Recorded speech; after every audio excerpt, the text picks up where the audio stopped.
নমস্কার বন্ধুরা, তোমরা দেখছো তোমাদের প্রিয় YouTube channel study knowledge academy. একটা ইম্পর্টেন্ট আপডেট, সেটা হলো গ্রুপ সি এবং ডিতে ইন্ডিভিজুয়াল মার্কস কত ছিল এবং তোমাদের যে তথ্যটা তুলে ধরবো আজকের এই তথ্যটা অত্যন্ত ইম্পর্টেন্ট এবং তোমরা এখানে দেখতে পারবে যে টোটাল ভ্যাকেন্সি রেসপেক্টে কতটা কি ব্যাপার, ঠিক আছে।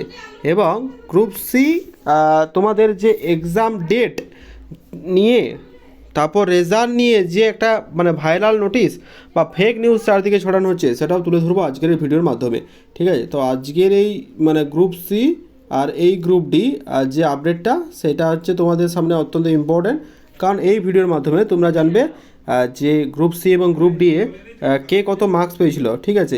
মানে মার্কস গ্রুপ সি এ দিয়ে ইন্ডিভিজুয়াল মার্কস আমি দাঁড়া অন্য কালিতে লিখে দিচ্ছি, ইন্ডিভিজুয়াল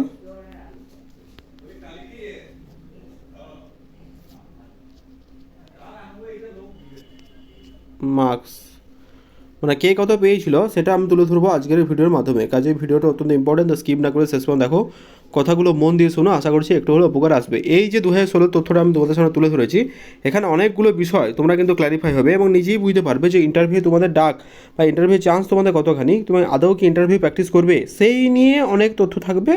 তো আজকের ভিডিওটা শেষ অবধি দেখো, কথাগুলো মন দিয়ে শোনো, আশা করছি একটু হলেও তোমরা উপকার পাবে, ঠিক আছে। ভিডিও শুরু করার প্রথমে এবার রিকোয়েস্ট, তোমরা ভিডিও লাইক করো, চ্যানেল তোমরা সাবস্ক্রাইব করে দিও। টিন না যারা টেলিগ্রাম চ্যানেল যুক্ত হয়নি, link in description, do join নাও, কারণ ছোটো বড় আপডেটগুলো ফার্স্ট আমরা টেলিগ্রাম চ্যানেল প্রোভাইড করে রাখি। প্রথম নম্বর কোশ্চেন, যেটা রেজাল্ট এই মাসে আসছে, মানে এপ্রিল মাসে নাকি রেজাল্ট আসবে। দেখো এটা সম্পূর্ণ মানে ফেক নিউজ, যে ভাইরাল তথ্যটা উঠে আসছে এটা কিন্তু সম্পূর্ণ ফেক। ইতিমধ্যে কোড অফ কন্ডাক্ট জারি হয়েছে, আর্টিকেল 65 মানে 45 ও 65 কোড অফ কন্ডাক্ট, মানে সব দেশে সমান আইন।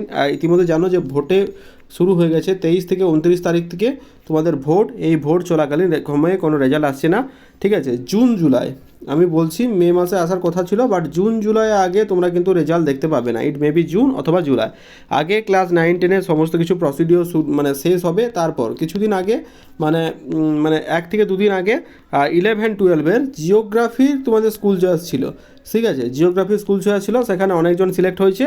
আর সব থেকে যেটা ভালো খবর ইডাব্লিউএস নিয়ে, দেখো ইডাব্লিউ নিয়ে সব থেকে ভালো খবর যেটা, সেটা হচ্ছে তোমার যদি 23-24 ফিনান্সিয়াল তো ভ্যালিড ইয়ার 23-24, ঠিক আছে, বা 24-25 এই সার্টিফিকেট থাকে, তাহলে you are eligible for the post of SSC বা এসএলএসটি, যে কোনো পোস্টের জন্য 9-10 হতে পারে বা 11-12-এর যে কোনো পোস্টের জন্য তুমি এলিজিবল, সেখানে আর কোনো কিছু থাকছে না। যাই হোক, ওটা পরবর্তী গেলে বিষয়, মানে ইডাব্লিউ অ্যাকসেপ্টেড অল, সেটা হতে পারে তোমরা গ্রুপ সিডি দিয়েছো, গ্রুপ সিডি যদি তোমাদের 24-25-এর মানে থাকে, তাহলে তুমি কিন্তু এলিজিবল হয়ে যাবে, ঠিক আছে। 25-26 থাকছে না, 24-25, কারণ এই রিক্রুটমেন্টটা হয়েছিল সেটা 25 সালে, ঠিক আছে।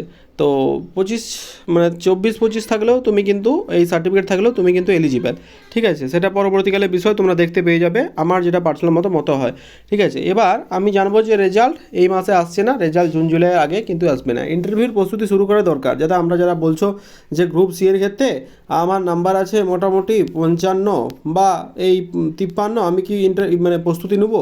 অবভিয়াসলি তুমি প্রস্তুতি নাও, টাইপিং টেস্ট ভালো করে প্র্যাকটিস করো। এবার যে ইন্ডিভিজুয়াল মার্কসগুলো কেন দেখাচ্ছি, ইন্ডিভিজুয়াল মার্কসগুলো তোমাদের সামনে একটা ইম্পর্টেন্ট, কারণ তুমি কোন রিজিয়নে ফিল আপ করেছো, সেই রিজিয়নের ডিস্ট্রিক্ট কী আছে, ঠিক আছে, এবং সেইটা যে তোমার পোস্ট, ঠিক আছে। গ্রুপ ডি ল্যাব অ্যাটেন্ডেন্ট, সেখানে ভ্যাকেন্সি একটা ছিল, সে একটা ভ্যাকেন্সির রেসপেক্টে তোমার যে ওয়েটিং লিস্ট ছিল গতবার, সেই ওয়েটিং লিস্টটা তুমি দেখে দাও।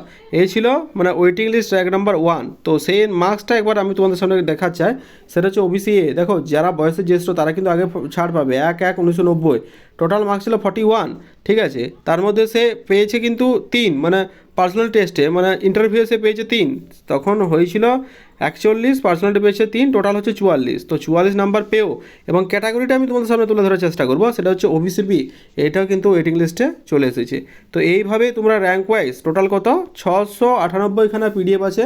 এই পিডিএফটা তোমরা কোথায় পাবে? এই পিডিএফটা আমি আমাদের টেলিগ্রাম চ্যানেল দিয়ে দিচ্ছি, তোমরা ওখান থেকে কিন্তু কাউন্ট করে যেতে পারবে। এবার ডিস্ট্রিক্ট ওয়াইজ দেখো, বীরভূমের কথা আমি যদি বলি, এখানে তোমার রিজিয়ন দেখো, যেমন ইস্টার্ন রিজিয়নে ফিল আপ করেছিল। আরেকটা যেটা দেখতে হবে সেটা হচ্ছে ল্যাব অ্যাটেন্ডেন্ট, এখানে ভ্যাকেন্সি ছিল 4টা, ঠিক আছে। এখানে দেখো সব থেকে যেটা মোস্ট ইম্পর্টেন্ট সেটা দেখতে পাবে, সেটা এখানে দেখো, এই যে ব্যাপারটা, এটা 41 পেয়েছিল 3, মানে 44 টোটাল। ওবিসি বি তাতেও সত্ত্বেও কিন্তু সেই ওয়েটিং লিস্টে আছে। এইভাবে টোটাল পিডিএফটা আছে, ঠিক আছে। এই পিডিএফটা আমি আমাদের টেলিগ্রাম চ্যানেলে দিচ্ছি, তোমরা যদি ব্যাপারটা বুঝতে না পারো কমেন্টে জানাও, আমি চেষ্টা করবো কমেন্টে রিপ্লাই করা ইচ অ্যান্ড এভরি ওয়ান। ভয়েসে রিপ্লাই করার চেষ্টা, ভয়েস মেসেজে। আশা করছি কোনো প্রবলেম নেই, কারণ এই ব্যাপারটা দেখতে হবে যে ভ্যাকেন্সি আমার কটা আছে, রিজিয়ন কটা, ঠিক আছে, আমার নাম্বার কত আসছে, আমার ডিস্ট্রিক্ট কোন ডিস্ট্রিক্ট থেকে আমি নিতে চাইছি এবং ক্যাটাগরি, সেটা দেখলেই তুমি নিজে নিজে বুঝতে পেরে যাবে। ঠিক আছে, রেজাল্ট যেটা আসছে ওটা সম্পূর্ণ ফেক, রেজাল্টের এখনও কোনো খবর নেই, যখন জানানো হবে তোমরা জানতে পেরে যাবে। উইজ অল দ্য বেস্ট, ভালো থেকো।